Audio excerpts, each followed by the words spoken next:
স্বাধীন ভারতবর্ষের প্রথম বাজেট পেশ হয় 1947 সালের 26শে নভেম্বর। প্রথম বাজেট পেশ করেন দেশের প্রথম অর্থমন্ত্রী আর কে শানুমুখম ছেত্রী। আর আজ তৃতীয় মোদী সরকারের প্রথম পূর্ণাঙ্গ বাজেট পেশ করলেন অর্থমন্ত্রী নির্মলা সীতারামন। প্রধানমন্ত্রী বলছেন এবারের বাজেট ঐতিহাসিক। বাজেট নিয়ে রাহুল গান্ধীর মন্তব্য, বুলেটের ক্ষততে একটি ব্যান্ডেড লাগানো। বিশ্বজুড়ে অনিশ্চয়তার মধ্যে ভারতবর্ষের অর্থনৈতিক সংকটকে দূর করার জন্য একটি বিরাট বদলের প্রয়োজন ছিল, কিন্তু সরকারের কাছে কোনো নতুন আইডিয়া নেই। কেন্দ্রীয় বাজেট 2025-এ মধ্যবিত্তদের আর্থিক সমস্যার ক্ষত মেটাতে 12 লক্ষ টাকা অবধি আয়কর ছাড়ের ঘোষণা করলেন কেন্দ্রীয় অর্থমন্ত্রী। কিন্তু আপামর জনতার প্রত্যাশা কতটা পূরণ করলো এবারের বাজেট? বাজেট বলতে আমরা কি বুঝি সাধারণ মানুষ? কোনটার দাম কমলো, কোনটার দাম বাড়লো? তাহলে জেনে নেওয়া যাক এবার দাম কিসের কিসের কমছে। মেডিকেল সরঞ্জাম, সার্জিক্যাল সরঞ্জাম, জীবনদায়ী ওষুধ, ক্যান্সারের ওষুধ, দেশে তৈরি ওষুধ, গাড়ির ব্যাটারি, মোবাইলের battery, LCD LED TV, mobile phone, চামড়ার জিনিস এবং বৈদ্যুতিক গাড়ি ইত্যাদির দাম কমছে। বিকশিত ভারতের লক্ষ্যে আজকের বাজেট কতটা দিশা দেখাতে পারবে? কোন কোন ক্ষেত্রে বিশেষ জোর দেওয়া হয়েছে? এদিকে শিক্ষা, স্বাস্থ্য, সমাজ কল্যাণের মতো বিভিন্ন দপ্তর সহ উত্তর পূর্ব ভারতের জন্য বাজেট বরাদ্দ কমানো হয়েছে। আর অন্যদিকে শনিবারের বাজেটের পর আরো 1 কোটি ভারতীয়, বিশেষ করে বেতনভোগী ভারতীয়রা আয়কর মুক্ত হবেন বলে জানিয়েছেন কেন্দ্রীয় অর্থমন্ত্রী নির্মলা সীতারামন। এই মুহূর্তে বাজেট নিয়ে সবচেয়ে বড় প্রশ্ন, কেমন হলো এবারের বাজেট? এবারের বাজেটে দেশ কি পেল? নমস্কার, আমি দীপেন আর আপনারা দেখছেন নিউজ ভ্যানগার্ড। বাজেটের প্রাপ্তি নিয়ে একটি গুরুত্বপূর্ণ টক শোতে আজ আমার সাথে স্টুডিওতে রয়েছেন বিশিষ্ট শিক্ষাবিদ অর্জুন গোপ এবং বিশিষ্ট শিক্ষাবিদ ইন্দ্রনীল ভৌমিক। দুজনকে স্বাগত আজকের অনুষ্ঠানে। অর্জুন বাবু, প্রথমে আপনার কাছে আসি। কেমন হলো এবারের বাজেট আর কি হাইলাইটস গুলো, কি মানে ইংরেজি কি হাইলাইটস গুলো, বাংলা কি? নমস্কার। বাজেট শব্দটা সাধারণত আমরা যদি সংবিধানের দিকে তাকাই তাহলে বাজেট কিন্তু শব্দটা ব্যবহার মানে নেই সংবিধানে। যেখানে আছে যে অ্যানুয়াল ফাইন্যান্সিয়াল স্টেটমেন্টস, অর্থাৎ বাজেট সম্পর্কে বলতে যেটা বোঝাচ্ছে যে সরকার আগামী 1 বছর কিভাবে তার রাজস্ব সংগ্রহ করবে এবং সেই অর্জিত সংগৃহীত অর্থ কি কোথায় কোথায় ব্যয় করবে তার একটা পূর্ণ বিবরণ। এবং সেটা শুরু হচ্ছে 2025-এর 1 এপ্রিল থেকে আমরা যে বাজেট নিয়ে কথা বলছি এবং শেষ হচ্ছে 2026 সালের 31শে মার্চ পর্যন্ত। তো এইবার বাজেট নিয়ে যে সামগ্রিকভাবে যেটা বোঝাচ্ছে এবং যেটা আমাদের মাননীয় অর্থমন্ত্রী যেটা বলতে চেয়েছেন যে বাজেট ফোকাস হয়েছে এবার 4টা বিষয়কে কেন্দ্র করে, 4টা বিষয়ের উপর নজর রাখা হয়েছে। যে 4টা বিষয় হচ্ছে গরিব, যুবক, অন্নদাতা, অন্নদাতা বোঝাচ্ছে কৃষকদেরকে, এবং চতুর্থ নারী শক্তি। তো সামগ্রিকভাবে বলতে গেলে যে বাজেটের এই 4টা বিষয়কে কিভাবে ফোকাস করা হয়েছে, অর্থাৎ যে পরিমাণ অর্থ বরাদ্দ করা হয়েছে খরচ করার জন্য, সেই সমস্ত অর্থ খরচ করার মধ্য দিয়ে এই 4টা বিষয়কে প্রাধান্য দেওয়া হয়েছে। এবং সর্বতোভাবেই আমরা যদি বাজেট পর্যালোচনা করে দেখি তাহলে কোনো না কোনো ভাবে গরিব, যুবক, অন্নদাতা, নারী শক্তির বিকাশ ঘটবে বলে মনে হতে পারে। পুরো বাজেটটা পড়তে হবে, তারপরে এটা বলা যাবে। আপাত দৃষ্টিতে যেটা মনে হচ্ছে হয়তো এই দিকটাই ফোকাস হয়েছে। এই 4টি পিলার কি ফোকাস করা হয়েছে? ওকে, আসবো আপনার কাছে। একই প্রশ্ন আপনার কাছে ইন্দ্রনীল বাবু, আপনার কি মনে হয়, আপনার নজরে কেমন হলো বাজেট আর কি হাইলাইটস গুলো কি?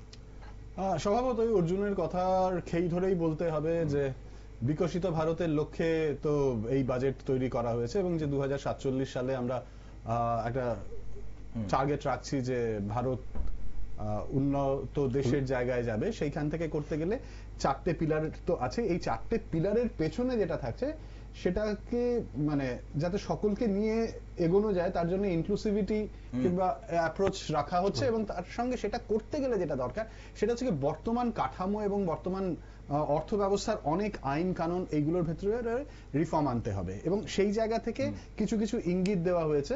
আর স্বভাবতই যদি আমরা বলতে থাকি যে এই নতুন ভারত বা বিকশিত ভারতের ভেতর কি থাকতে চায় বা কি চাই, তার জন্য একটা অন্যতম জায়গা হচ্ছে গিয়ে যে চারজনের কথা বা চারটে ক্যাটাগরির কথা অর্জুন বলল, যুবক। আজকের যারা যুবক তারা সেই সময় 2047-এ তারাই হয়তো দেশের চালিকা শক্তি, বা তারাই মধ্য গগনে থাকবে, প্রৌঢ় হবে। নারীর ক্ষমতায়নটা তো অবশ্যই থাকছে। আর কৃষকদের বাদ দিয়ে তো ভারতের অর্থনীতিকে ভাবা যেতে পারে না। তো সেই জায়গা থেকে আমরা এটাকে বাদ দিতেই পারবো না। আর যে কোনো দেশে যদি গরিব থাকে, স্বভাবতই সেটা আটকে যা মানে এগিয়ে যাওয়ার পথটাকে আটকে দেওয়ার বাধাটাই হচ্ছে গিয়ে গরিব। এবার সেই তা দূরকরণের জন্য যে চারটে জায়গায় এই চারজনের উদ্দেশ্যে কৃষিক্ষেত্রকে গুরুত্ব দেওয়া, এমএসএমই বা মানে মাইক্রো স্মল মিডিয়াম এন্টারপ্রাইজকে গুরুত্ব দেওয়া হচ্ছে বিনিয়োগের ক্ষেত্রে ইনভেস্টমেন্ট, এবং অবশ্যই এক্সপোর্ট বা যেটাকে আমরা বাংলায় কি বলি রপ্তানির জায়গাটা বলে থাকি। তো এই চারটে বিষয়ক, হ্যাঁ এর ভেতর সত্যি কথা এই চারটে যে কথা বলা হচ্ছে এইগুলো থিওরিটিক্যাল জায়গা থেকে চিরকালই বলা হয় যে এইগুলোতে গুরুত্ব থাকতে হবে, এইগুলোর সঙ্গে সঙ্গে গুরুত্ব থাকতে হবে হচ্ছে গিয়ে মেরিট গুডস, যেটাকে আমরা শিক্ষা এবং স্বাস্থ্যর কথা বলি। তো সেই রকম ভাবেই ফোকাস থাকছে। আরো বিস্তারিত আমরা না হয় আরেকটু স্টেজ ওয়াইজ ঢুকি। আমরা যদি এবারের বাজেটটার দিকে নজরে যাই, এবং বাজেট যখন শেষ হয়, বাজেট শেষ হওয়ার পর, অর্থমন্ত্রীর স্পিচ শেষ হওয়ার পর যে জিনিসটা সবচেয়ে বেশি আলোচিত হয়েছে সেটা হচ্ছে 12 লাখ আয়কর, 12 লাখ অব্দি আয়করের ছাড়। এখন অর্জুন বাবু, এই যে বাজেটে মধ্যবিত্তদের খুশি করতে আয়করে ছাড় দেওয়া হলো, তবে সেটা মানে কতটা গুরুত্ব দেওয়া হলো কর্মসংস্থানে? কারণ এখানে একটা কথা বলা হচ্ছে যে মানুষের ক্রয় ক্ষমতা বাড়লে জিএসটি কালেকশন বাড়বে, তার জন্য কি এই 12 লাখ টাকা ইনকাম ট্যাক্স ছাড় দেওয়া হলো? না, সবচেয়ে বড় কথা হচ্ছে এখানে দুদিক থেকে ভাবা যেতে পারে। একটা হচ্ছে ছাড় দেওয়া, আর একটা হচ্ছে ট্যাক্স স্ল্যাব প্রত্যেক বছরই পরিবর্তন হয়। কোনো বছর এরকম নয় যে ইনকাম ট্যাক্স অর্থাৎ আয় করে স্ল্যাবগুলি বা কোথাও না কোথাও স্ট্রাকচারে পরিবর্তন আসে না, এটা কখনো বলা যাবে না। গত বছর আমরা যখন আলোচনা করেছিলাম তখন এরকম আপনি প্রশ্ন করেছিলেন যে চাকরিজীবীদের জন্য বিশেষ কোনো পরিবর্তন ট্যাক্স কাঠামোতে নেই, সামান্য পরিবর্তন হয়েছিল। এটা একটা দিক হচ্ছে। আরেকটা বড় দিক হচ্ছে যে এখন আমরা যে বিষয়টার দিকে যাচ্ছি, আপনি লক্ষ্য করুন বাজেটের শুরুতে বলা হয়েছিল যে আমাদের যে আন্তর্জাতিক যে পরিস্থিতি, অর্থনৈতিক পরিস্থিতি, সেই যে একটু স্লোথ চলছে, মানে একটু খানিকটা নিচের দিকে চলছে, নিম্নগামী। এই অবস্থার নিরিখে দাঁড়িয়েও ভারতবর্ষের অর্থনীতি খানিকটা ভালো জায়গাতে আছে। তারপরও ভারতের জিডিপি অনেকটা আশানুরূপ হয়নি।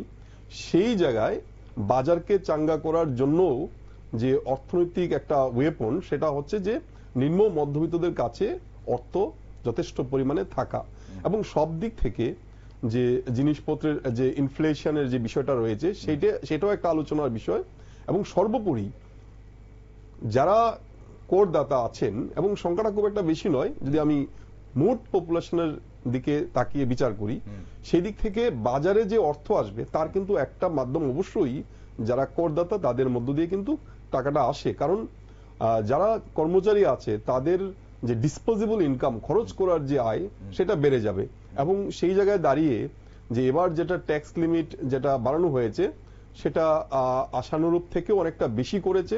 কারণ যতগুলি নিউজ চ্যানেল দেখিয়েছিল সেখানে সর্বোচ্চ 10 লাখ টাকা পর্যন্ত আশা করা হচ্ছিল, কিন্তু আমি যতটুকু সময়ের মধ্যে বুঝেছি বা বাজেট দেখি, আমার মনে হয় এটা প্রথমবার এরকম হয়েছে যে বিয়ন্ড দ্য এক্সপেকটেশন। ঠিক, এত বড় একটা লিপ এই প্রথমবার।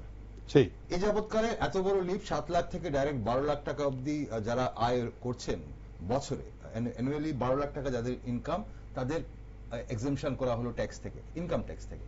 এখন কথাটা সেই জায়গাটাতে আসছে, মানে আমরা এটা বোঝার চেষ্টা করছি। ইন্দ্রনীল বাবু, আপনার ভার্সনটা আমি জানতে চাইবো যে এই যে 12 লাখ টাকা অবধি ইনকাম ট্যাক্সে এক্সেমশন করা হলো, এখন এটার করে কি লাভ হলো, এবং যার 12 লাখ টাকার নিচে ইনকাম বা 12 লাখ টাকা অবধি ইনকাম, তার কি ব্যক্তিগতভাবে লাভ হবে, সরকারের কি লাভ হবে, এবং এটার এফেক্ট বাজারে কিভাবে করবে? সহজ কথা হচ্ছে গিয়ে অর্জুনের বক্তব্য থেকেই আসছে যে মানুষের ব্যয়যোগ্য আয় বাড়ছে, যেটা ডিসপোজেবল ইনকাম বাড়ছে। এবার মানুষের ব্যয়যোগ্য আয় যদি বাড়ে তাহলে তারা খরচ করবে। খরচ করা মানে কি, তারা তাদের বাজারে চাহিদা বাড়বে। এবার চাহিদার একটা যোগসূত্র থাকে নতুন দ্রব্য উৎপাদনের জন্য। এবার নতুন দ্রব্য উৎপাদন মানেই হচ্ছে গিয়ে কোনো ধরনের কর্মসংস্থান, অর্থাৎ সেইটার মাধ্যমে একটা কর্মসংস্থানের সুযোগ থাকে। এবার সরকারের কি হচ্ছে, কর্মসংস্থান যদি হয় তার মানে নতুন কিছু লোকের এমপ্লয়মেন্ট, এবং নতুন এমপ্লয়মেন্টের তার একটা মাল্টিপ্লায়ার বা গুণক প্রক্রিয়া হতে থাকে, এবং তাতে দেশের অর্থব্যবস্থার একটা বৃদ্ধি পাওয়ার সম্ভাবনা ভীষণভাবে দেখা যায়। তবে এখানে কথাটা হচ্ছে গিয়ে কতটা হবে, অনেকটাই হবে। কেন অনেকটাই হবে আমি বলছি, সেটা হচ্ছে গিয়ে যাদের এই ছাড়টা দেওয়া হচ্ছে তারা কিন্তু তাদের ইনফ্লেশনের জন্য হোক বা জীবনযাত্রার মানের উন্নয়নের জন্য তারা যথেষ্ট পরিমাণে বেশ চাপের মধ্যে ছিল। অর্থাৎ এই চাপের মুক্তির জায়গা থেকে তাদের তরফ থেকে কিন্তু চাহিদাটা বৃদ্ধি পাওয়ার, এবং তারা মানে অনেক রিলেটিভলি ফ্রি হচ্ছে। আর তার সঙ্গে যেই জায়গাটা আসছে সেটা হচ্ছে গিয়ে ইন্ডাস্ট্রি, যারা বিনিয়োগকারী, তাদের কাছে একটা খুব পজিটিভ সিগন্যাল যাবে যে আমরা তাহলে ব্যবসা বাড়ানোর জন্য ক্যাপিটাল ইনভেস্ট করব। এই যেই মাত্র ক্যাপিটাল ইনভেস্টমেন্টের অ্যাপ্রোচ, দেখুন আমি সবসময় যেটা বলি, বাজেট কিচ্ছু না, বাজেট কিন্তু মূলত যেটা করে সেটা হচ্ছে কি সেন্টিমেন্ট তৈরি করে। সেন্টিমেন্ট তৈরি করে একটা দেশের অর্থ ব্যবস্থার উপরে কনফিডেন্স বাড়ানো কমানো, এবং যারা বিনিয়োগকারী, যারা এন্টারপ্রেনিয়র, যারা কাজ করবে, তারা আগামী বছরের জন্য তাদের মানসিকতা, তাদের অ্যাটিটিউড কি হবে, সেই জায়গা থেকে কিন্তু যারা বিনিয়োগকারী তাদের কাছে তারা কিন্তু এক্সপেক্ট করবে যে আমার একটা ব্যবসার অপরচুনিটি বাড়ছে, অর্থাৎ আমি একটু নতুন এমপ্লয়মেন্ট করতে পারি, আমি একটু নতুন ইনভেস্টমেন্টের জায়গা থেকে চিন্তা করতে পারি। এবার সরকারের বেনিফিটটা কি, স্বাভাবিকভাবে একটা পলিটিক্যাল বেনিফিট থাকেই। সেটাকে ইকোনমিক্সকে আমরা পলিটিক্সের জায়গা থেকে বাদ দিয়ে দেখাটা মানে হয়তো প্র্যাকটিক্যাল নয়। পলিটিক্যাল বেনিফিট তো থাকছেই, কিন্তু তার চাইতে বড় জিনিস যেটা থাকছে সেটা হচ্ছে এই যে নতুন কিছু লোকের কর্মসংস্থান হবে বা নতুন কিছু লোকের আয় বৃদ্ধি পাবে, ব্যয়যোগ্য আয় বৃদ্ধি পাবে, তারা কিন্তু নতুন চাহিদা সৃষ্টি করবে, এবং সেই চাহিদাটা কিন্তু আমাদের যে লক্ষ্যগুলো আছে, গরিব মানে বাজেটের, আমাদের বলতে আমি বাজেটের যে লক্ষ্যগুলো আছে, গরিব, যুবক, অন্নদাতা এবং নারী, কিছু এমপ্লয়মেন্ট ক্রিয়েট করা মানে নারীর ক্ষমতায়ন হওয়া, সেই কিছু ব্যয়যোগ্য আয় বাড়া মানে কি, কৃষি ক্ষেত্রে কৃষি দ্রব্যপণ্যের উপরে তার একটা প্রভাব আসা, যুবক অবভিয়াসলি এমপ্লয়মেন্ট মানে কার, আমাদের এখন আনএমপ্লয়মেন্ট সবচেয়ে বড় চ্যালেঞ্জ, সেই জায়গা থেকে। আর তার সঙ্গে যেই কথাটা আরেকটা রাখা হয়েছে সেটা হচ্ছে কি এক্সপোর্ট। এবার এই যে এমপ্লয়মেন্ট হচ্ছে, সেই এমপ্লয়মেন্ট গুলো যাতে এইরকম কোন সেক্টরে হয় যেগুলো থেকে আমরা রপ্তানিমূলক দ্রব্যের দিকে নজর দিতে পারি। এবার রপ্তানিমূলক কোন জায়গায় রপ্তানি, তার জন্য কিছু কিছু লিঙ্কেজ দেওয়া আছে, হ্যাঁ, তবে একদিনেই যে সেই লিঙ্কেজ গুলোর প্রভাব এসে যাবে সেটাও মেনে নেওয়া কিন্তু সময় সাপেক্ষ। হ্যাঁ, এই জায়গাটাতে আমি একটু অ্যাড করছি ট্যাক্সের বিষয়টাতে।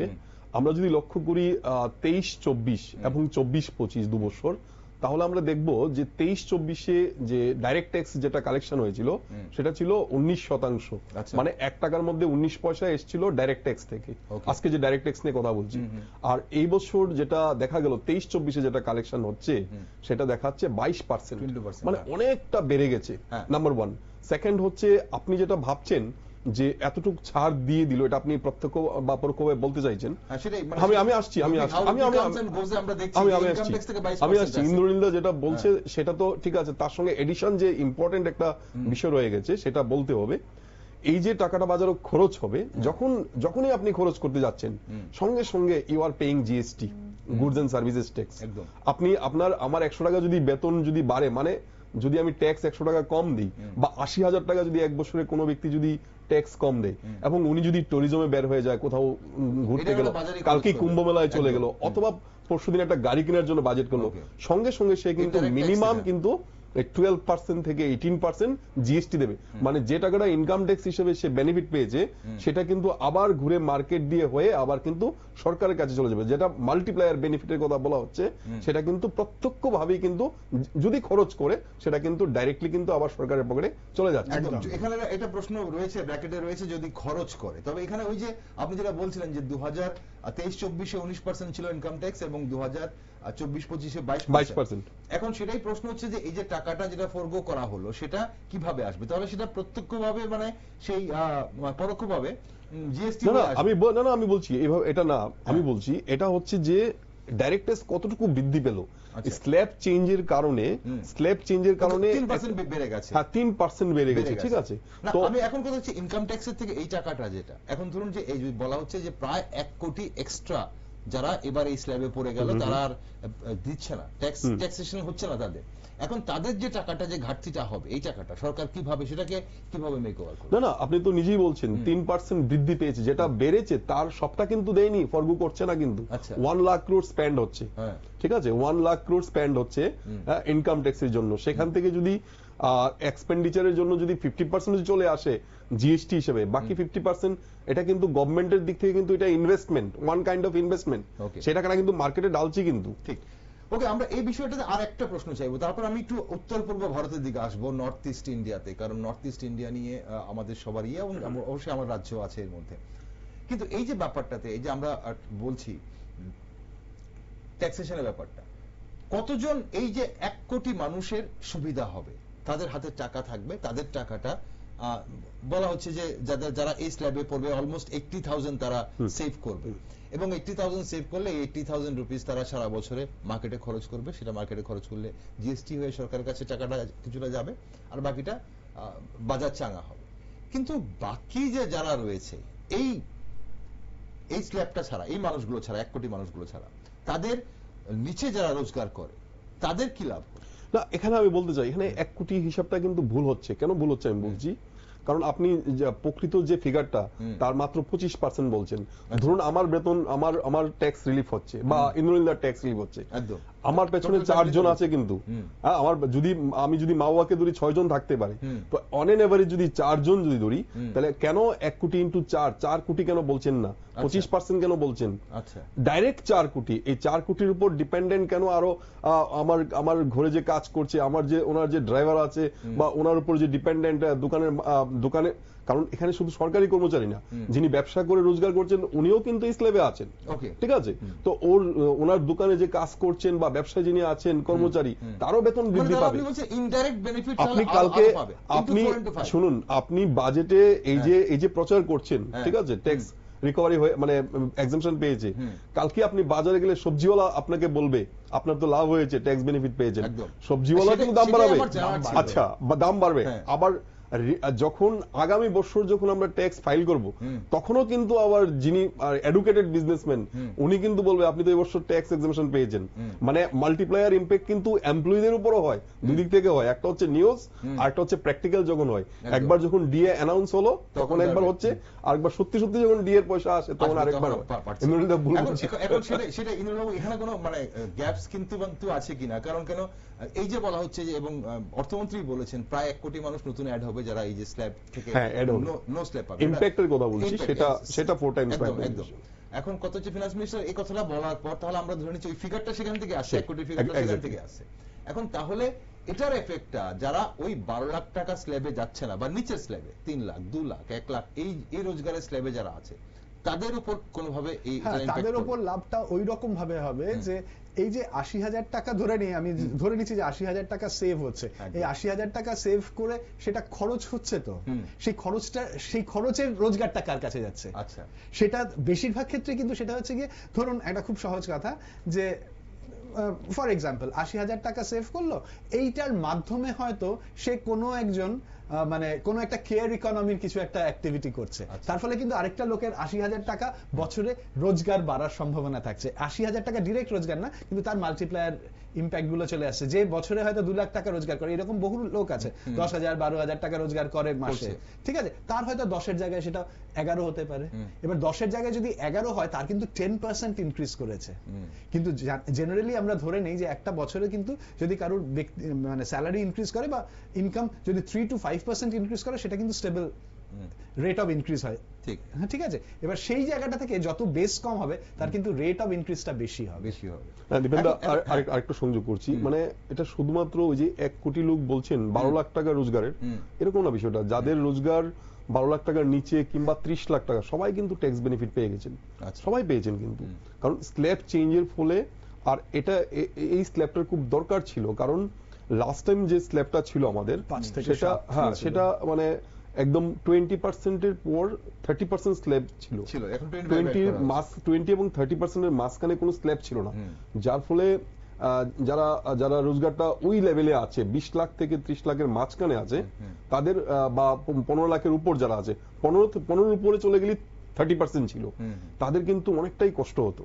এখন এই স্ল্যাবটা ভেঙে এরকম 5%, 10%, 15%, 20% আগেই হয়ে গেছে, 25% না এবছর করেছে, এবছর করেছে 25% এর আগেই হ্যাঁ হয়েছে, এবছর করেছে, 25টা এবার ইন্ট্রোডিউস হয়েছে, 22-24 যেটা, হ্যাঁ সে এই করাতে স্ল্যাবটা ভেঙে দেওয়াতে কিন্তু অনেক মানে সমস্ত ট্যাক্স পেয়ারদের কিন্তু খানিকটা সুবিধা হয়েছে।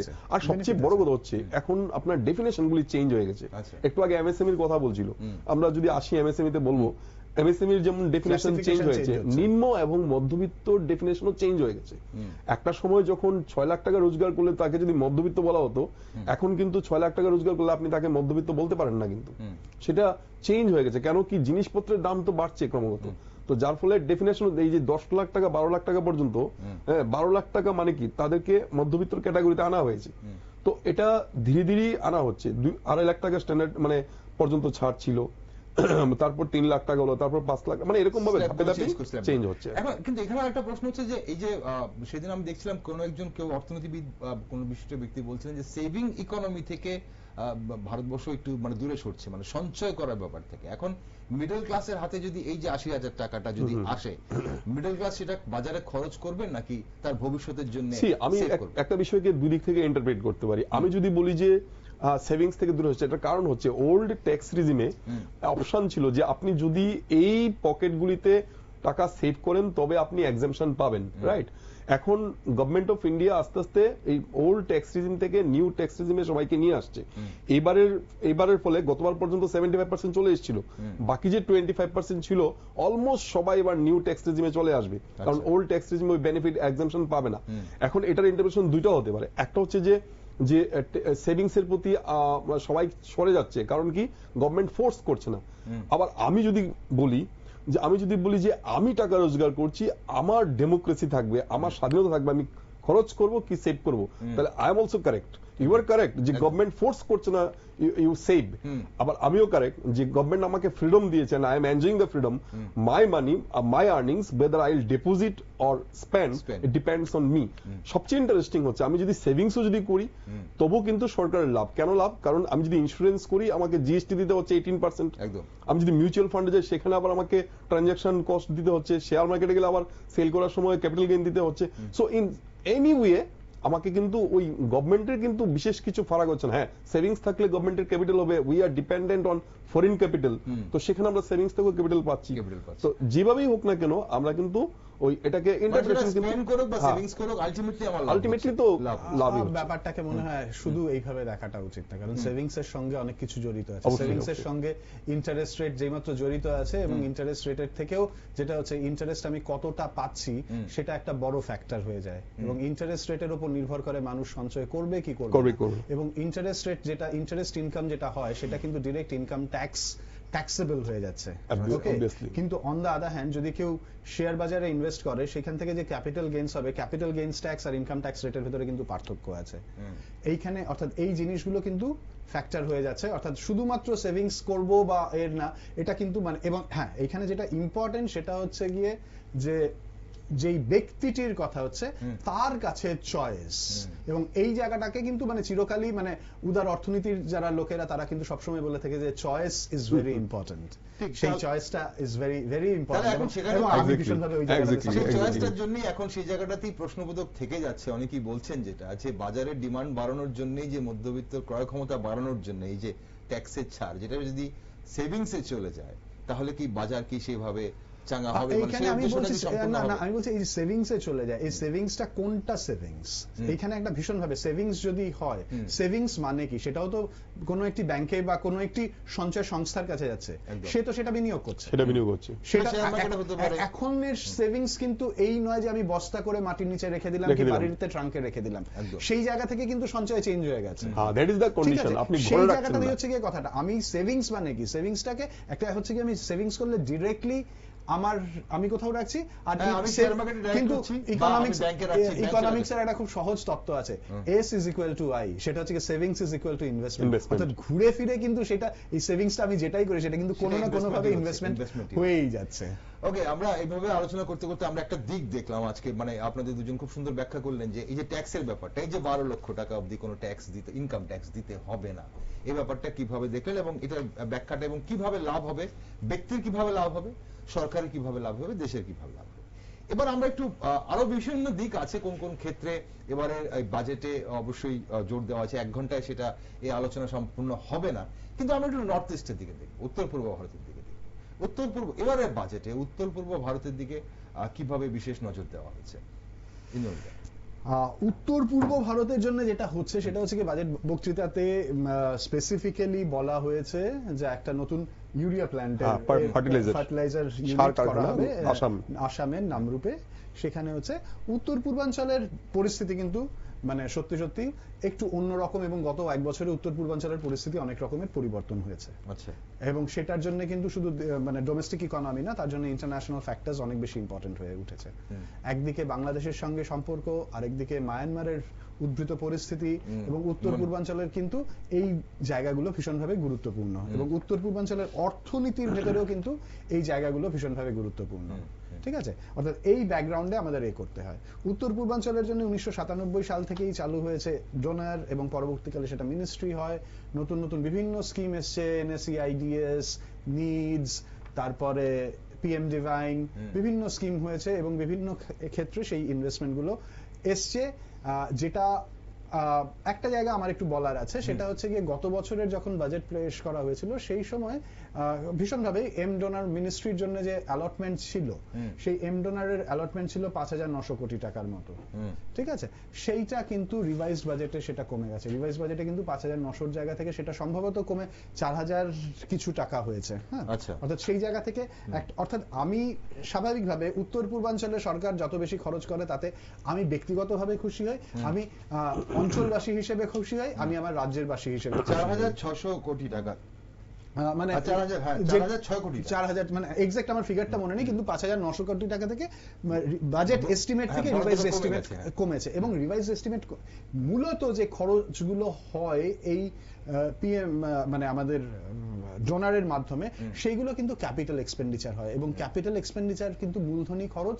সেটা হচ্ছে ইনফ্রাস্ট্রাকচার বাড়ানো, সেটার মাধ্যমে মানে ইনভেস্টমেন্ট যাতে আরো বেশি অ্যাট্রাকটিভ হয় এই জায়গাটাতে। রিভাইজড এস্টিমেটে কমে যাওয়াটা মানে আমি চাইবো যে এই ধরনের পরিস্থিতি যাতে ভবিষ্যতে না হয়। এই বছরের বাজেটেও 5,915 কোটি টাকা বা 5,960 কোটি টাকা এরকম কিছু একটা আছে। স্বভাবতই আমি চাইবো না যে 2026-27 বাজেট যখন হোক এবং তখন যখন রিভাইজ এস্টিমেটটা আসুক, তখন যাতে আমরা না দেখি যে বাজেট এস্টিমেট সাথে রিভাইজ এস্টিমেটটা কমে গেছে। 1 নম্বর পয়েন্ট। কিন্তু উত্তর পূর্বাঞ্চলের জন্য যে কি কিছুই আমরা পেতে পারবো না, উত্তর পূর্বাঞ্চলের জন্য গত বছর একটা বিশেষ ঘোষণা করা হয়েছিল, সেটা হচ্ছে গিয়ে পেমেন্টস ব্যাংক, পোস্টাল পেমেন্টস ব্যাংকের মতো করে একটা ফেসিলিটি দেওয়া হয়েছিল। সেখানে বলা হয়েছিল যে উত্তর পূর্বাঞ্চল যেহেতু দুর্গম অঞ্চল অনেক বেশি, তার জন্য এই ফেসিলিটিটাকে স্প্রেড করার জন্য 100টা ইউনিট করার কথা। আচ্ছা, সেই জায়গাটাতে যতদূর করছি সেটা 4টে রাজ্যে মূলত ফোকাস করা হয়েছিল, অরুণাচল, নাগাল্যান্ড, মণিপুর এবং মেঘালয়। এবং সেখানে 100 জায়গায় সম্ভবত 108টা ইউনিট করার প্রস্তাব এবং তার পদক্ষেপ নেওয়া হয়েছে। সবগুলো এখনো চালু হয়ে ওঠেনি, কিন্তু এখনো বছরটা শেষ হয়নি। সেই জায়গাটা থেকে আমি চাইবো যে আউটকামটা যাতে পজিটিভ হয়। 1 নম্বর সেই জায়গাটা। আরেকটা উত্তর পূর্বাঞ্চলের জায়গা হচ্ছে কি, এবারের বাজেটের ক্ষেত্রে যেহেতু বলা হচ্ছে যে ইনক্লুসিভিটির কথা বলা হয়েছে, এবং ইনক্লুসিভ মানে কি, সেটা হচ্ছে যে পিছিয়ে পড়া বা মার্জিনালাইজ সেকশনকে তার মানে এগিয়ে চলার পথে নিয়ে চলা। তো সেইখানে সম্ভবত MSMEর মানে যে ফিচার্স গুলো আছে বা নতুন নতুন স্কিমের যে ফ্যাসিলিটি গুলো আছে, সেখানে কিছু কিছু SC এবং ST ক্যাটাগরির লোকেদেরও যাতে এন্টারপ্রেনিয়রশিপ প্রভিশনের জন্য কিছু একটা আলাদা প্রভিশনের কথা হয়েছে, সেটার বেনিফিট তাহলে উত্তর পূর্বাঞ্চলের লোকজন পাওয়ার একটা সম্ভাবনা থাকছে। সেকেন্ড। থার্ড, যেটা আমার কাছে ভীষণ ভাবে গুরুত্বপূর্ণ, আমার কাছে এখনো ক্লিয়ার হয়ে ওঠেনি, বাজেট বক্তৃতার ভেতর কোথাও একটা বলা হয়েছিল যে আমরা মানে 50টা স্পেসিফিক ট্যুরিজম ডেস্টিনেশন ডেভেলপ করা হবে উইথ স্পেশাল এমফাসিস। স্বাভাবিকভাবে আমি চাইবো যে 50টার ভেতরে যাতে বেশ কিছু সংখ্যক উত্তর পূর্বাঞ্চলে হয়। তার কারণ হচ্ছে গিয়ে উত্তর পূর্বাঞ্চলের কিন্তু ট্যুরিজম সেক্টর এখনো সেই রকম ভাবে ডেভেলপ হয়নি। ডেস্টিনেশন স্পেসিফিক কিন্তু এখনো অনেক সুযোগ আছে, অর্থাৎ সেই জায়গাগুলো আমি চাইবো যে ভবিষ্যতে এবং এইখানে উত্তর পূর্বাঞ্চলকে বাদ দিতে আমি পারবো না, মানে আমার রাজ্যতে এরকম স্কিম অনেক কিছু আমরা চিন্তা করতেই পারি এবং আছে, ডেস্টিনেশন বেসড স্কিম করা যেতেই পারে। আর তবে হ্যাঁ, উত্তর পূর্বাঞ্চলের জন্য আরো স্পেসিফিক, যেরকম বিহারের জন্য বেশ কিছু ঘোষণা আমরা পেয়েছি, সেরকম যদি আরো স্পেসিফিক উত্তর পূর্বাঞ্চলের জন্য, কারণ আমি আবারও বলছি উত্তর পূর্বাঞ্চলের কিন্তু এবছর বিশেষ পরিস্থিতি, বাংলাদেশের ব্যাকগ্রাউন্ড, মায়ানমারের পরিস্থিতি, সেইখানটাতে উত্তর পূর্বাঞ্চলের জন্য যদি আরো বিশেষ কোনো ঘোষণা থাকতো, হ্যাঁ, যে বাজেটের পরে যেরকম ফিডব্যাক পাচ্ছে সারা বছরে যদি এই ধরনের ডিক্লারেশন আসে, সেটা তো ভীষণভাবে কাম্য এবং আমরা সবাই সেটাতে আনন্দিত হব। ঠিক এখানে এই যে আপনি যেটা এমএসএমই এর কথা বলছিলেন এবং শিডিউল কাস্ট বা শিডিউল ট্রাইবস যারা সুবিধা পাবেন, এখানে বলা হচ্ছে যে scheme for first time entrepreneurs for 5 lakh first time entrepreneurs including women, scheduled caste and scheduled tribes, a new scheme to be launched to provide term loans up to rupees 2 crore during the next 5 years. ওকে, উত্তর পূর্ব ভারতে আপনার কি মতামত? না, ইন্দ্রনীলা বলেছে, কিন্তু আমাদের একটা জিনিস বুঝতে হবে যে এটা হচ্ছে ইউনিয়ন বাজেট, সেখানে স্বভাবতই মানে যে এক্সপেন্ডিচার গুলি হবে এখানে কিন্তু সমস্ত স্টেটগুলি কিন্তু পারভিউতে আছে। স্পেসিফিক্যালি আমার মনে হয় বাজেটে 1-2টা রাজ্য ছাড়া বাকি রাজ্যগুলির নাম বা কোনো কিছুতে নেওয়া হয়নি, কিন্তু ডেফিনেটলি উত্তর পূর্বকে বেশি গুরুত্ব দেওয়া দরকার, ইন্দ্রনীলের সঙ্গে আমি এগ্রি করছি।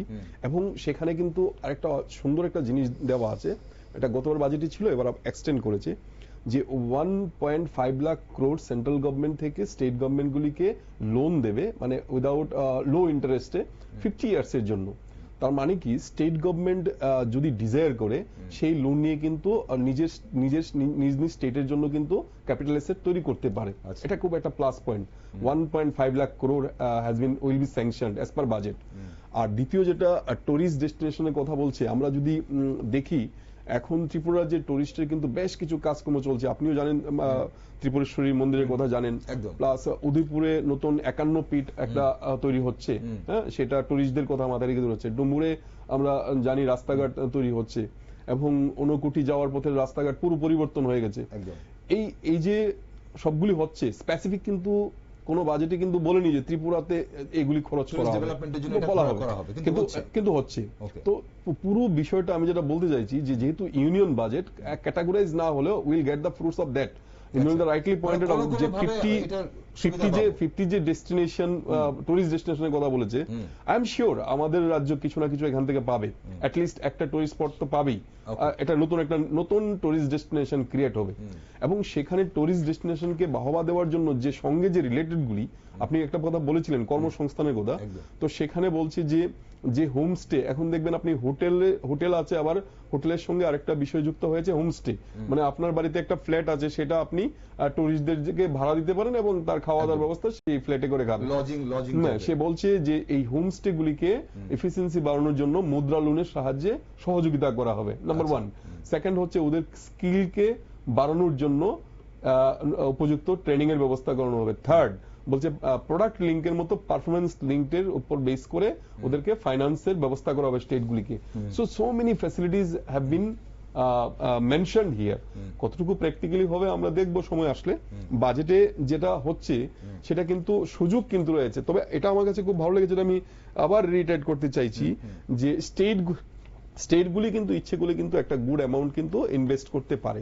এবার আপনি যেটা আসছিলেন, আমি কি অর্জুনকে একটু থামাবো? হ্যাঁ, শিওর, অবশ্যই। ভীষণভাবে অর্জুনের কথাকে আমি কন্ট্রাডিক্ট করব। আচ্ছা, কোন এই পার্টিকুলারলি এই যে স্টেটগুলো ইউজ করতে পারে, উত্তর পূর্বাঞ্চলের স্টেটগুলো কি এই ধরনের তাদের আর্থিক ক্ষমতা আছে যে তারা 1.5 লক্ষ কোটি টাকা বা যতটাই পরিমাণ সেইখানে ঋণ নিয়ে সেইভাবে এগিয়ে যেতে পারে? সেই ঋণ পরিশোধ না, এটা কিন্তু একদম স্টেট ফিনান্সের জায়গা। অর্থাৎ এটা মানে উত্তর পূর্বাঞ্চলের রাজ্যের ক্ষেত্রে আমি অন্য রাজ্যের সঙ্গে তুলনা করতে পারি না। অর্থাৎ আমি ফার্স্ট এন্ড ফরমোস্ট ওই গ্রাউন্ডে আমাদের কিন্তু মনে রাখতে হবে যে উত্তর পূর্বাঞ্চলের রাজ্যগুলো স্পেশাল ক্যাটাগরি ছিল এবং এখনো তাদের বিশেষ মর্যাদা আছে এবং তাদের কিন্তু সেন্ট্রাল ফান্ডের ওপরেই চলে। আমি জানি উত্তর সেন্ট্রাল বাজেট তাতে সব রাজ্যকে দেখতে হয়, কিন্তু কিছু কিছু রাজ্য কিছু কিছু বছরে বিশেষ গুরুত্ব পায়, মর্যাদা পায়। হ্যাঁ, সেটা অস্বীকার করার কিছু নেই, এবং সেটার জন্য মানে এক্সট্রা ইকোনমিক ফ্যাক্টরস থাকে অবশ্যই, কিন্তু ঘটনাটা হচ্ছে কি এটাকে এতটা সরলীকরণ করে দেওয়া মনে হয় উচিত না না। আমার জন্য। এবং সেইখানে উত্তর পূর্বাঞ্চল টাকা পাবে, লোন নিতে পারবে, আমার মনে হয় আমি উত্তর পূর্বাঞ্চল বলিনি, আমি বলছি যে রাজ্যগুলো, হ্যাঁ, আমি আমি স্পেসিফিক্যালি আমরা কথা শুরু করেছি, আমি বলছি প্রত্যেকটা স্টেটকে আমরা কথা শুরু করেছি উত্তর পূর্বাঞ্চলের ব্যাকগ্রাউন্ডে, আমরা একবারও মহারাষ্ট্রকে নিয়ে কথা বলছি না, আমি একবারও কর্ণাটককে নিয়ে বলছি না। ঠিক আছে, আমি বলছি না না না, বলার নেই, তুমি যেটা বলেছো আমি সেটাকেই কাউন্টার করব, আমি বলছি না আর বলার নেই, এখানে শেষ, we have to stop. এখানে কিন্তু এটাকে দুটোকে এক করা যায় না। আমি বলছি, আমি যেটা বুঝেছি এটা বলছি, আমি ক্লারিফাই করছি না, আমি বলছি যে লোন নেওয়ার ক্ষমতা আছে কিনা, দ্যাট ইজ কোয়েশ্চেন। আমি বলছি টুরিস্ট স্পট নিয়ে 50 ইয়ার্স এর জন্য আমাকে লোন দিচ্ছে, তাহলে টুরিস্ট স্পট মতলব হচ্ছে যে মানে এখান থেকে রেভিনিউ আর্ন হবে, সো এটা কিন্তু একটা বিজনেস মডেল কিন্তু অনেকটা। আমি ওই সেন্সে বলেছি, আমি এইখানেই বলছি যেরকম গুজরাটে আমরা স্ট্যাচু অফ ইউনিটি করা হয়েছিল এবং যার মাধ্যমে একটা হিউজ ইনফ্রাস্ট্রাকচার এবং তার একটা রেভিনিউ জেনারেশন মডেল হয়েছে, উত্তর পূর্বাঞ্চলে এই ধরনের স্কিম যদি ডিক্লেয়ার হতো আমি ভীষণ ভাবে খুশি হতাম। আমি এরকম স্বপ্ন দেখতেই পারি, আমি এখানে এরকম স্বপ্ন দেখতেই পারি যে আমার রাজ্যের একটা ইতিহাস আছে 184 জন রাজার, সেইখানে 184 ফিট লম্বা কোন স্ট্যাচু যেটা সেন্টার অফ অ্যাট্রাকশন হয়ে উঠতেই পারে, এই ধরনের ঘোষণা যদি থাকে আমার মনে হয় আমার চাইতেও বেশি খুশি অবশ্যই, ডেফিনেটলি। আর এখানে কিন্তু বলা আছে যে এরকম প্রজেক্টের ক্ষেত্রেও কথা বলা আছে, মানে এটা আমি অ্যাড করতে চাই ইন্দ্রনাথ কথা ধরে, যে এরকম যদি কোনো প্রজেক্ট নিতে চায়, ইন দ্যাট কেস, আর এখানে আমি 184 ফুট, ডেফিনেটলি একটু বেশি চাইছি, ডেফিনেটলি আমরা ভাবতে শুরু করেছি আজকে থেকে, ভালো লাগলো। আমি যেটা বলতে চাইছি যে এরকম প্রজেক্ট, তোমার আমরা শব্দটা, আমরা এই প্রজেক্টগুলির ক্ষেত্রেও কিন্তু ফ্রিডম দেওয়া আছে, বলছে in that case central government 49 rupees দেবে আর বাকিটা রাজ্য সরকারকে দিতে হবে, সেখানেও সুযোগ রয়ে গেছে। কিন্তু সমস্যা যেটা ইন্দ্রনাথের সঙ্গে একদম এগ্রি, যে আমরা যারা নর্থ ইস্টার্ন স্টেট, বিশেষ করে আমাদের মতো ত্রিপুরা রাজ্যে, আমরা তো ডিপেন্ডেন্ট সবসময়, মানে সবাই আমরা জানি, তো সেই ক্ষেত্রে we are looking for the central governments schemes and all this.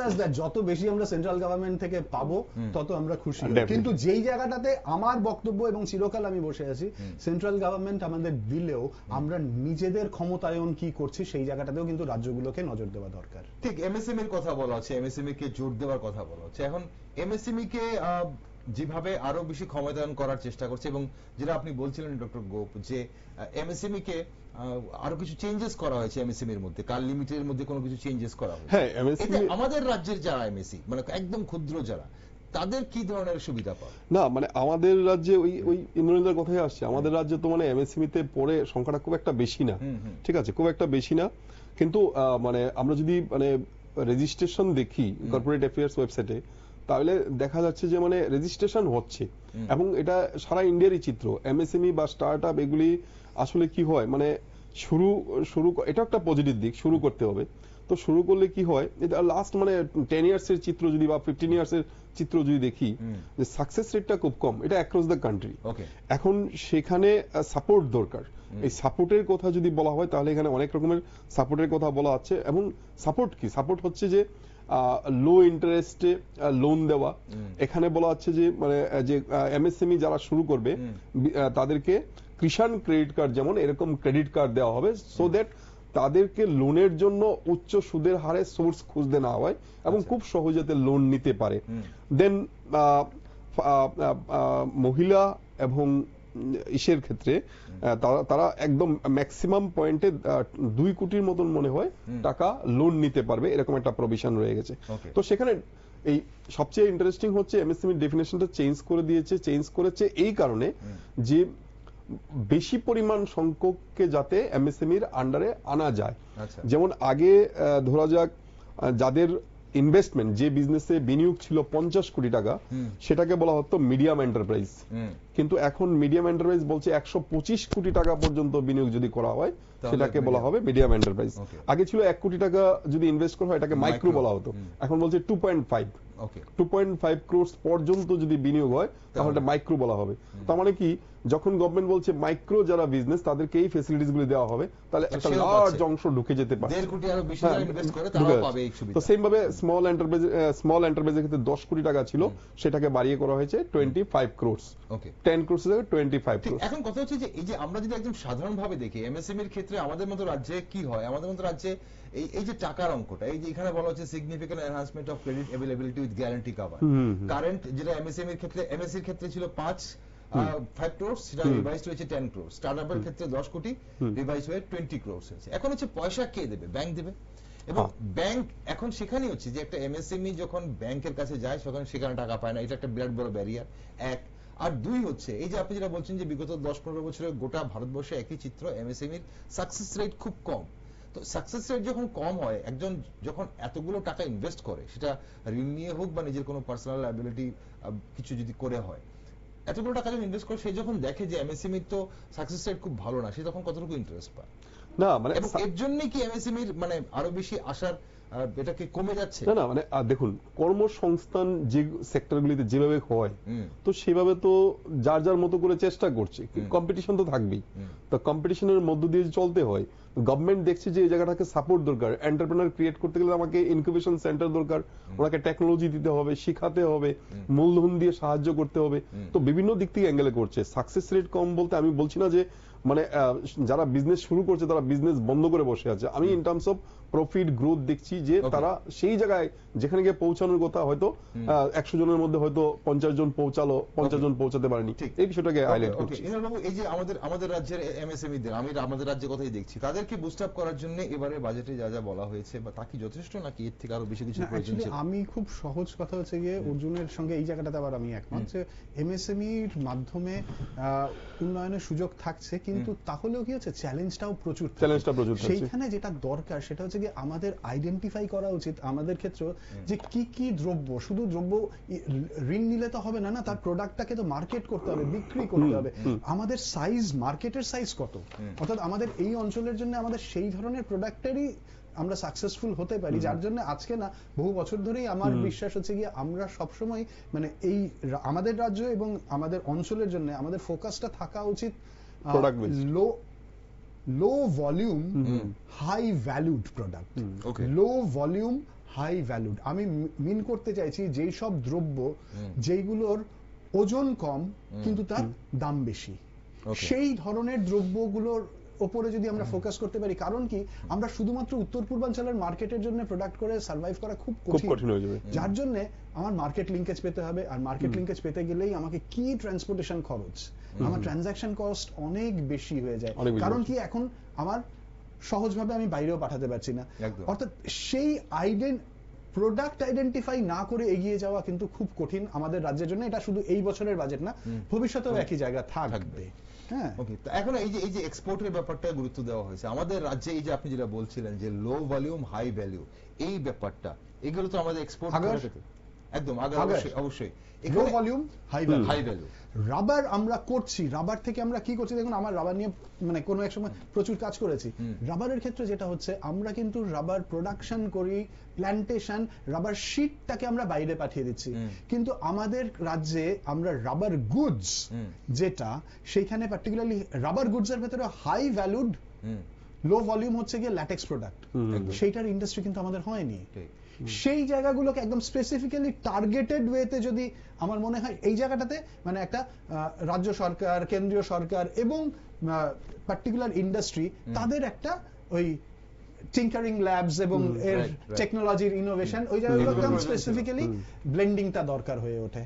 এবার অবশ্য বাজেটে ফুটওয়্যার এবং লেদারওয়্যারের উপর ফোকাস করতে বলা হয়েছে এমএসএমই তে। হ্যাঁ, কিন্তু সেটা এই অঞ্চলের জন্য খুব বেশি আমরা ফুটওয়্যারের এমএসএমই দেখেছি আমরা, কিন্তু খুব একটা ক্লিক করেনি, এটা একটা কারণ। হ্যাঁ, আমি একটা পয়েন্ট আমার একটু মানে ওই দিশা বা ইঙ্গিতের জায়গা থেকে, যেটা আমার গতকালকের ইকোনমিক সার্ভেতে ছিল ইঙ্গিতটা, সেটার মাধ্যমে আজকেও বাজেটে আমি এক্সপেক্ট করেছিলাম এবং একটু ছোটখাটো ঘোষণা আছে। সেটা হচ্ছে গিয়ে issues relating to artificial intelligence. হ্যাঁ, এটা তো সুন্দর বলা আছে। এআই নিয়ে কিন্তু এই প্রথম ইকোনমিক সার্ভেতে একটা এক্সক্লুসিভ চ্যাপ্টার হয়েছে। হ্যাঁ, অর্থাৎ সেই জায়গাটা থেকে যে এই আর্টিফিশিয়াল ইন্টেলিজেন্স একটা বড় ফ্যাক্টর ভবিষ্যতের অর্থ ব্যবস্থার জন্য, এইটাকে কিন্তু মানে ওই যে শুরুর জায়গাটা খুব জরুরি। এবং সেই কারণে এবছরের যে ডিক্লারেশন আছে, বাজেটের কিছু ইঙ্গিত দেওয়া আছে এআই রিলেটেড এবং এআই সাপোর্ট করা, মানে centre of excellence for AI, এইগুলো মানে এবার এই যে centre of excellence for AI এর জন্য 500 কোটি টাকা মনে হয় ধরা আছে, 500 কোটি টাকা ধরা আছে। এবার এইগুলো যদি, কারণ কি এইগুলো হচ্ছে গিয়ে ভলিউমাস না, কিন্তু দরকার হচ্ছে গিয়ে এটা সার্ভিস সেক্টরের অ্যাক্টিভিটি। এরকম একটা সেক্টর যদি উত্তর পূর্বাঞ্চলের, আমি বলছি না ত্রিপুরায়, কিন্তু এই ধরনের স্পেসিফিক নতুন সেন্টার যদি একটা হয়, যদি ত্রিপুরায় হয়তো নাথিং লাইক ইট, কিন্তু যদি উত্তর পূর্বাঞ্চলের কোথাও একটা হয়, তার মানে 500 কোটি টাকা যেটা ধরা হয়েছে নীলদা, এটা তো পুরো মানে ডিটেইলসটা হয়তো বা আমি জানি না, বের হয়নি, কিন্তু এটা মানে এডুকেশন রিলেটেড, আবার এমন হতে পারে যে আইডেন্টিফাই করে কোনো এডুকেশনাল ইনস্টিটিউশনকে সেন্টার করতে পারে। ডেফিনেটলি। মানে আমি আমার বক্তব্যটা সেটা হচ্ছে গিয়ে মানে সার্ভিস সেক্টরের মাধ্যমে আমার বিশ্বাস যে উত্তর পূর্বাঞ্চলের গ্রোথটা হওয়া অনেক সহজ। কিন্তু হ্যাঁ, এটা মানে অনেক সহজ, হ্যাঁ, একদম সঠিক সময়ে এই জায়গাটাতে মানে ফোকাসটা করেছে, ফোকাসটা মানে যাতে ফোকাসটা যাতে থাকে, সেটা হচ্ছে গিয়ে প্রোডাক্ট সেক্টর থেকে অবশ্যই সার্ভিস সেক্টরটা অ্যাট লিস্ট আমার রাজ্য এবং উত্তর পূর্ব ভারত অবশ্যই সেখানে গুরুত্বটা বেশি পেলে আমাদের সুবিধা হবে। আচ্ছা, আরেকটা মানে শেষ হয়ে এসেছে মোটামুটি, শেষ হওয়ার আগে আমি আরেকটা জিনিসে ফোকাস, মানে আমি আবারও রিপিট করে দিচ্ছি আমার ব্যক্তিগত ধারণা, সেটা হচ্ছে কি এখানে বলা হয়েছে যে উড়ান স্কিমকে আবার একটু রিভ্যাম্প করা। নর্থ ইস্টে উড়ান স্কিম অনেকদিন ধরেই চলছিল, আগরতলা থেকে যোগাযোগ আমরা ডিরেক্ট ফ্লাইট অনেকগুলো পেতাম, অনেক সময় কয়েকটা বন্ধ হয়ে গেছে, হয়তো আবার নতুন করে চালু হবে।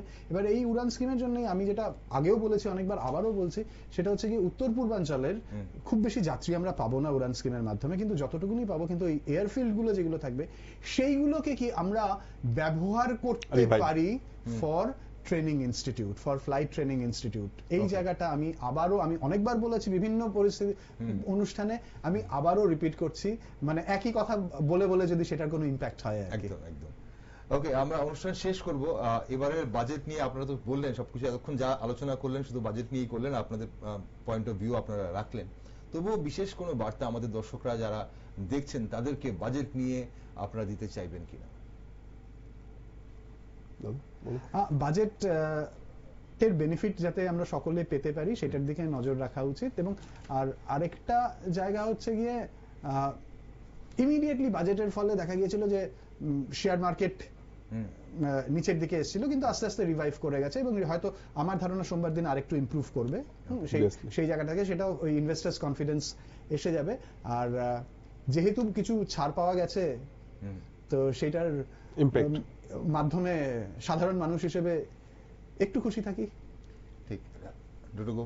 হ্যাঁ, বলছিলাম শুধু বাজেট দিয়ে পুরো অর্থনীতিটাকে বোঝা সম্ভব না, কিন্তু বাজেট অবশ্যই একটা গতি প্রকৃতি বোঝাতে চেষ্টা করে, যেটা আমরা আমাদের দেশের এবং আমাদের দেশের জনগণের, দেশের সরকারের যে স্বপ্ন বিকশিত ভারত 47 সালের মধ্যে হওয়া, সেই দিকে এগিয়ে যাওয়ার জন্য মনে হয় এবার বাজেট একটা মাইল ফলক হিসেবে দাঁড়াতে পারে।